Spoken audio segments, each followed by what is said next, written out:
اعوذ باللہ من الشیطان الرجیم بسم اللہ الرحمن الرحیم۔ محترم دوستو اور بھائیو، السلام علیکم ورحمۃ اللہ وبرکاتہ۔ اس وظیفے کو کرنے سے بڑی پریشانی ختم ہو جاتی ہے، بڑی سے بڑی بیماری دور ہو جاتی ہے۔ یہ ایسا وظیفہ ہے جس نے بھی کیا وہ نا امید نہیں ہوا۔ سورۃ کوثر قرآن پاک کے 30ویں پارے میں موجود ہے اور یہ قرآن پاک کی 108ویں سورۃ مبارکہ کہلاتی ہے۔ یہ سورۃ مبارکہ قرآن پاک کی سب سے چھوٹی سورۃ مبارکہ کہلاتی ہے۔ اس سورۃ مبارکہ کو سورۃ کوثر اس لیے بھی کہا جاتا ہے کیونکہ یہ سورۃ مبارکہ میں نبی کریم صلی اللہ علیہ وآلہ وسلم کو کوثر کی بشارت ہوئی تھی، اور اس آیت مبارکہ میں نبی کریم صلی اللہ علیہ وآلہ وسلم کو عظیم تحفہ دینے پر اللہ نے نبی صلی اللہ علیہ وآلہ وسلم کو قربانی دینے اور نماز قائم کرنے کا حکم بھی دیا ہے۔ بزرگان دین نے سورۃ کوثر کے بہت سارے فوائد اور اس کی بہت زیادہ فضیلتیں بیان کی ہیں۔ رزق کے مسائل، تنگ دستی، پریشانی، بیماری، قرض کی تنگی سے نجات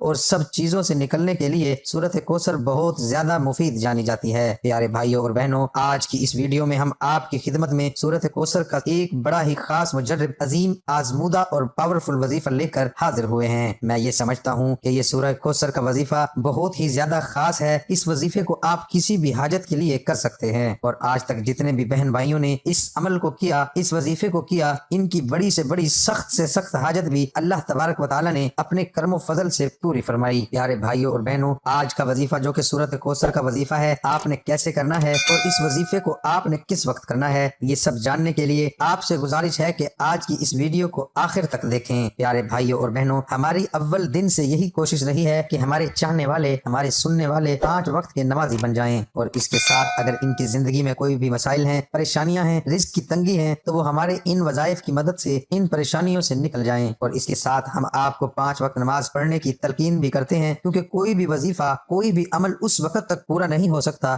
جب تک آپ 5 وقت کی نماز پابندی سے ادا نہ کریں۔ اسے آپ سچے دل کے ساتھ کریں، پھر دیکھیں انشاءاللہ اللہ تبارک و تعالی آپ کی ضرور سنے گا۔ پیارے ناظرین، اللہ تبارک و تعالی کو اپنے بندوں سے بہت زیادہ پیار ہے، اس لیے اللہ تبارک و تعالی قرآن پاک میں ارشاد فرماتا ہے کہ جب میرے بندے میرے بارے میں پوچھیں تو ان سے کہہ دیجئے کہ میں ان کے بہت زیادہ قریب ہوں۔ اس کے ساتھ ارشاد فرمایا کہ تم مجھ سے دعائیں مانگو، میں تمہاری دعائیں قبول کرنے والا ہوں۔ لیکن بہت افسوس سے کہنا پڑ رہا ہے کہ آج کے اس معاشرے میں ہمیں اللہ سے مانگنے کا وقت نہیں ہے۔ آج کل ہر بندہ یہی کہتا ہے کہ اس کے پاس وقت نہیں ہے، لیکن وہ پھر بھی پریشان حال رہتا ہے۔ پیارے بھائیوں اور بہنوں، اگر ہمیں اس دنیا میں رہنا ہے تو ہمیں زندگی گزارنے کے لیے کچھ نہ کچھ کرنا پڑتا ہے، لیکن اس کا مطلب یہ نہیں کہ ہم اللہ اور اس کے پیارے نبی حضرت محمد مصطفیٰ صلی اللہ علیہ وآلہ وسلم کو مکمل طور پر بھلا دیں۔ اور ہمارا دین اسلام اتنا پیارا مذہب ہے کہ یہ کبھی ایسا درس نہیں دیتا کہ آپ صرف اور صرف اللہ کی ہی عبادت کریں، بلکہ یہ درس دیتا ہے کہ آپ دنیا کے ساتھ ساتھ دین کو بھی کمائیں، اور جو بھی مانگنا ہو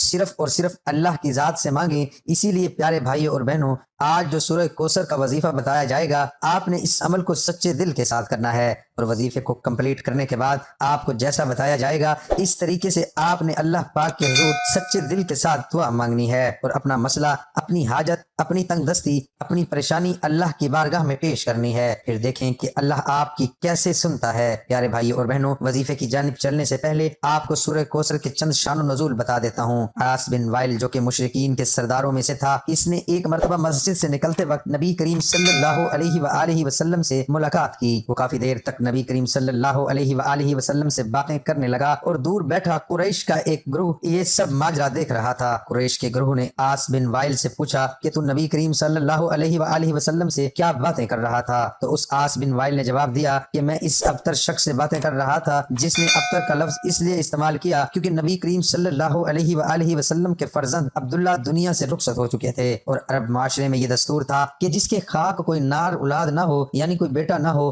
تو ایسے شخص کو ابتر کہا جاتا ہے۔ لہذا قریش میں جو بھی نبی کریم صلی اللہ علیہ وآلہ وسلم کے دشمن تھے، عبداللہ کی وفات کے بعد انہوں نے نبی کریم صلی اللہ علیہ وآلہ وسلم کو ابتر کا لقب دینا شروع کر دیا۔ ایسے موقع پر اللہ تبارک و تعالیٰ کی رحمت جوش میں آئی، اور اللہ پاک نے نبی کریم صلی اللہ علیہ وآلہ وسلم کو سورہ کوثر کا تحفہ دیا، جس میں انہیں جنت میں کوثر کی بشارت ہوئی۔ پیارے بھائیوں اور بہنوں، ایک روایت میں آتا ہے کہ صحابہ اکرام بیان فرماتے فرماتے ہیں کہ ایک روز نبی کریم صلی اللہ علیہ وآلہ وسلم ہمارے درمیان بیٹھے تھے، اچانک نبی کریم صلی اللہ علیہ وآلہ وسلم پر ایک نیند اور بے ہوشی کی کیفیت طاری ہو گئی۔ تھوڑی دیر بعد نبی کریم صلی اللہ علیہ وآلہ وسلم نے اپنا سر مبارک اوپر اٹھایا اور مسکرانے لگے۔ صحابہ اکرام نے پوچھا کہ اے اللہ کے پیارے نبی، آپ کس وجہ سے مسکرا رہے ہیں؟ تو آپ صلی اللہ علیہ وآلہ وسلم نے جواب دیا، مجھ پر ابھی ابھی ایک سورت نازل ہوئی ہے۔ پھر آپ صلی اللہ علیہ وآلہ وسلم نے بسم اللہ الرحمن الرحیم کے ساتھ سورہ کوثر کی تلاوت فرمائی، انا اعطیناک الکوثر فصل لربک وانحر ان شانئک هو الابتر۔ پھر نبی کریم صلی اللہ علیہ وآلہ وسلم نے پوچھا، اے صحابہ، کیا آپ کو معلوم ہے